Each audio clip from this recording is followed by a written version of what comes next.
মৰমৰ ছাত্ৰ-ছাত্ৰীসকল, মোৰ ইউটিউব চেনেললৈ তোমালোকক আজি পুনৰবাৰ স্বাগতম। আজি তোমালোকৰ বাবে ক্লাছ 7ৰ ছ'চিয়েল ছায়েন্সৰ লেচন নম্বৰ 25ত প্ৰান্তীয় গট আৰু গণতান্ত্ৰিক অধিকাৰ নামৰ পাঠটোৰ সকলো পাৰফেক্ট প্ৰশ্ন উত্তৰ তোমালোকৰ বাবে লৈ আহিছোঁ। মৰমৰ ছাত্ৰ-ছাত্ৰীসকল, ভিডিঅ'টো স্কিপ নকৰাকৈ লাষ্টলৈকে চাই থাকিব।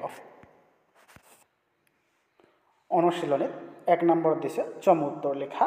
ইয়াৰ ক নম্বৰ কুৱেশ্যনটো হৈছে প্ৰান্তীয় গট কাক বোলায়? ইয়াৰ উত্তৰ হ'ব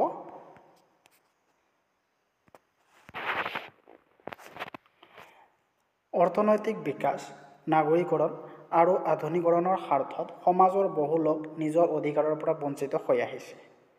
ফলস্বৰূপে এই লোকসকল আৰ্থিক সামাজিক সংকট সন্মুখীন হৈ এক অৱহেলিত জীৱন কটাবলগীয়া পৰিছে। কোনো এখন সমাজৰ আৰ্থিক, সামাজিক আৰু শৈক্ষিক অনগ্ৰসৰতাত ভোগা লোকসকলকে প্ৰান্তীয় গোট হিচাপে জনা যায়। খ নম্বৰ কুৱেশ্যনত দিছে অসমৰ চাহ খেতিৰ বাবে ব্ৰিটিছসকলে কৰ পৰা বনোৱা আমদানি কৰিছিল? ইয়াৰ উত্তৰত হ'ব অসমৰ চাহ খেতিৰ বাবে ব্ৰিটিছসকলে ভাৰতৰ মধ্যভাগৰ পৰা বনোৱা আমদানি কৰিছিল। গ নম্বৰ কুৱেশ্যনত দিয়া আছে কোনখন আইন মতে প্ৰাথমিক শিক্ষা বাধ্যতামূলক কৰা হয়? ইয়াৰ উত্তৰ হ'ব শিক্ষাৰ অধিকাৰ আইন 2009 চনৰ মতে প্ৰাথমিক শিক্ষা বাধ্যতামূলক কৰা হয়। খ নম্বৰ কুৱেশ্যনত দিয়া আছে বৃহৎ নদীবন্দৰ পৰা কি অপকাৰ হ'ব পাৰে? ইয়াৰ উত্তৰ হ'ব নদীবন্দৰ ওপৰত অংশত পানী জমা কৰি ৰাখিবলৈ এক বিস্তৃত এলেকাৰ প্ৰয়োজন হয়। আনহাতে বান্দৰ নামনি অংশত বাস কৰা লোকসকলৰ নানা অসুবিধাৰ সন্মুখীন হয়। নদীৰ পানীভাগত ওপৰ অংশত আবদ্ধ কৰি ৰখা বাবে তলৰ কৃষিজীৱী লোকসকলে কৃষিৰ বাবে প্ৰয়োজনীয় পানী নাপায়। নৈৰ পানী তৰাং হোৱাৰ লগে লগে তাত থকা মাছ, পুঠি, বিভিন্ন জলচৰ প্ৰাণীসমূহৰো বিলুপ্তি ঘটে। নৈপাৰীয়া মাছমৰীয়া লোকসকলৰ জীৱিকাত বাধা আহি পৰে। জলপথেৰে অহা যোৱা কৰা লোকসকলৰ যাতায়াত বিজুতি ঘটে। মুঠৰ ওপৰতে এই অঞ্চলৰ পাৰিপাৰ্শ্বিক ভাৰসাম্যতা বহুগুণে হ্ৰাস পায়। 2 নম্বৰ কুৱেশ্যনত দিয়া আছে উত্তৰ লিখা। ইয়াৰ ক নম্বৰ কুৱেশ্যনটো হৈছে কি কাৰণত প্ৰান্তীয় গোটৰ সৃষ্টি হ'ব পাৰে? তোমালোকৰ প্ৰধান সমস্যাসমূহ কি? ক নম্বৰ কুৱেশ্যনটো কি দিয়া আছে কি কাৰণত প্ৰান্তীয় গোটৰ সৃষ্টি হ'ব পাৰে? তেওঁলোকৰ প্ৰধান সমস্যাসমূহ কি? উত্তৰত হ'ব ঔদ্যোগিক আৰু অৰ্থনৈতিক বিকাশ, নগৰীকৰণ আদি প্ৰক্ৰিয়াৰ ফলস্বৰূপে এই লোকসকলে নিজৰ স্থায়ী ভেটি এৰিবলগীয়াত বাধ্য হ'ব পাৰে। পূৰ্বৰে পৰা আৰ্থিক, সামাজিক আৰু শৈক্ষিক দিশত অনগ্ৰসৰ এই মানুহখিনিয়েই নিজৰ অধিকাৰ হেৰুৱাই দিশহাৰা হৈ পৰে। লাহে লাহে তেওঁলোকৰ জীৱন জীৱিকাত আউল লাগে। সংস্থানহীন হৈ অত-তত চিচৰি হৈ পৰা মানুহখিনি সমাজৰ মূল অংশৰ পৰা বিচ্ছিন্ন হৈ পৰে। এই প্ৰান্তীয় গোটৰ সকলো লোকসকলেই সন্মুখীন হোৱা আটাইতকৈ গুৰুত্বপূৰ্ণ সমস্যা হৈছে অধিকাৰ সম্পৰ্কীয়।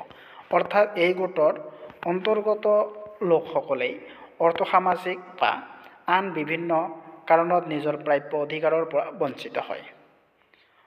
ফলত তেওঁলোকৰ বিকাশ ধাৰাও ব্যাহত হয়। সেয়েহে এখন গণতান্ত্ৰিক ৰাষ্ট্ৰত প্ৰকৃত অৰ্থত সমতা স্থাপনৰ বাবে প্ৰান্তীয় গোটৰ লোকসকলৰ সমস্যা চিনাক্ত কৰা আৰু তেওঁলোকৰ বিকাশৰ বাবে প্ৰয়োজনীয় ব্যৱস্থা গ্ৰহণ কৰাটো অতি প্ৰয়োজন।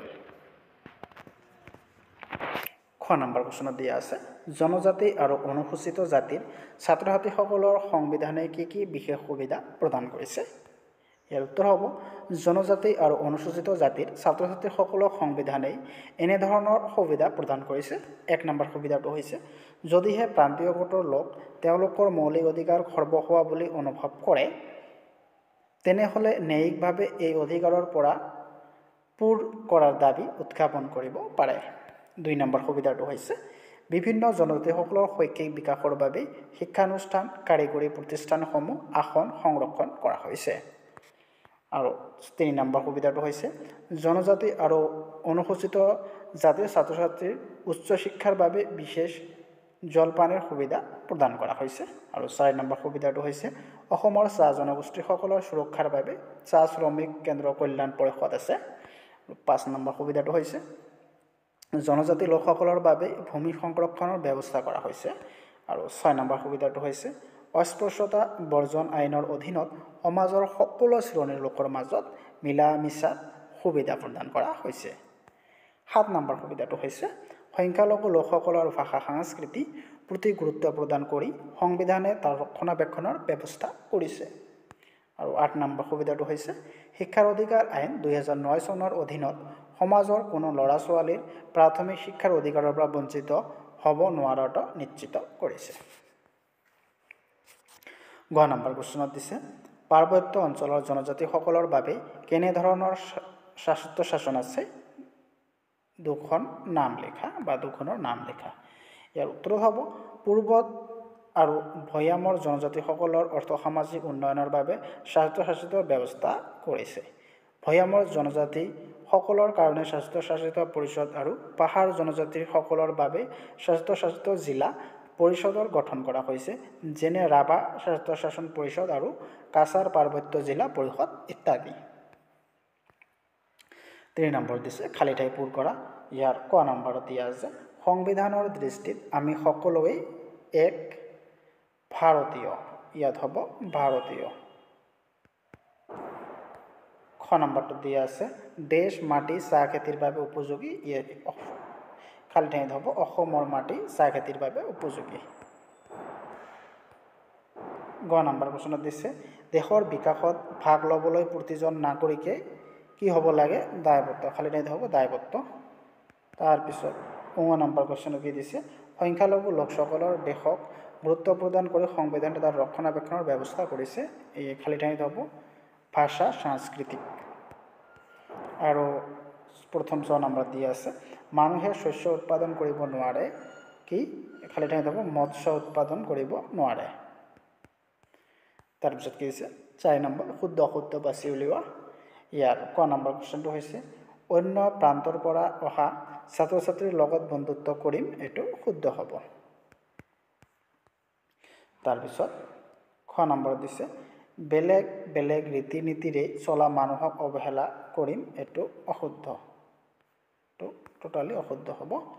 তাৰপিছত গ নম্বৰ কুৱেশ্যনত কি দিছে দেশৰ সকলোৰে মংগলৰ বাবে চৰকাৰৰ লগত সহযোগিতা কৰিম, এইটো শুদ্ধ হ'ব।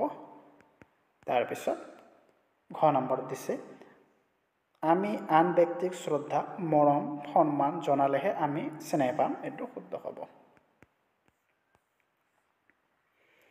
তাৰপিছত 9 নম্বৰত কি দিছে প্ৰাকৃতিক দুৰ্যোগ হ'লে আমি পৰস্পৰে পৰস্পৰক সহায় নকৰোঁ, এইটো অশুদ্ধ। পৰস্পৰে পৰস্পৰক সহায় কৰিব লাগে, এইটো অশুদ্ধ হ'ব।